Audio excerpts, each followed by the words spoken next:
আর আমার এই মিষ্টি ব্রাইডটা যখনই আমি সাজাচ্ছিলাম এক একটা স্টেপ করছিলাম আর হাতে ফোনটা নিয়ে বারবার ফেসটাকে দেখছিল। এতে আমি কিছু বলিনি, আমি আমার মতন কাজটা করে যাচ্ছিলাম। আমি জানি সবারই একটা মানে ড্রিম থাকে যে কীরকম কী সাজাচ্ছি, মানে কনফিডেন্স লেভেলটা তখন অতটাও থাকে না যে কীরকম কী সাজাবো, ওই জন্য দেখছিল। আর আমিও চুপচাপ করে আমার কাজটাই করছিলাম। আই মেকআপ করার সময় আমি শুধু এটা জিজ্ঞেস করেছিলাম, দিদি তোমাকে আইটা টানা রাখবো নাকি নর্মালি করব।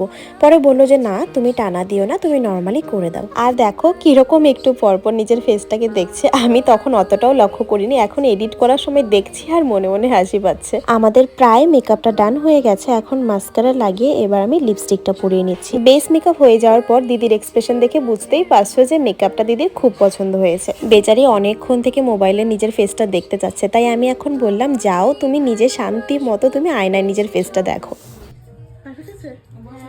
লাইটটা দিই ভালো করে দেখো। আরেকটু গ্লো হবে, আরেকটু গ্লো বাড়বে, মানে আমি হাইলাইটার কম দিছি, মানে লাস্টে আবার টাচ আপ করব। আচ্ছা আচ্ছা আচ্ছা, তোর কেমন লাগলো সেটা বল। আমার ভীষণ ভালো, বিয়ের থেকে এই শেষটা আমার দেখছি। এখনো অনেক কাজ বাকি, এখনো কিছু হয়নি, মানে মেকআপটা ভালো হয়েছে সেটাই বল। আরো আরো ভালো লাগবে, আর টোটালটা করার পরে ফুল টুল দেওয়ার পরে আরো বেশি ভালো লাগবে। ফুল টুল দেওয়ার এখনো চুল করা হয়নি, এখনই সুন্দর লাগতেছে। তোমরা তো দেখেই নিলে আমার ব্রাইড কিন্তু ভীষণ খুশি আজকের মেকআপ নিয়ে।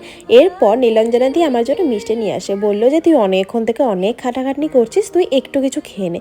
তারপরে আমিও একটু খেয়ে নিলাম। এবার এরই মাঝে আমি আমার ব্রাইডকে শাড়িটা পরিয়ে নিয়েছিলাম আর হেয়ারটাও করে নিয়েছিলাম, ওটা তোমাদের সাথে শেয়ার করা হয়নি। নীলাঞ্জনা দিয়ে আমাকে বলেছিল যে শাড়িটা দিয়ে একটু ঘোমটা দিয়ে দেওয়ার জন্য, আর এখন ঘোমটাটা আমি দিয়ে দিচ্ছি। এটা দেওয়ার পরে কিন্তু ওর টোটাল লুকসটা এতটাই সুন্দর লাগছে যে আমি চোখ ফেরাতে পারছি না। এবার আস্তে আস্তে করে জুয়েলারিগুলো পরিয়ে নিয়েছি। আর এই দেখো ফাইনাল লুক। আমার এই মিষ্টি ব্রাইড কিন্তু খুব সুন্দর সুন্দর পোজ দিয়েছে ভিডিওর জন্য। কতটা কি মিষ্টি লাগছে তোমরা কিন্তু দেখে অবশ্যই জানিও। আমার দেখে একটুও মনে হচ্ছে না যে মডেলের থেকে কিছু কম লাগছে।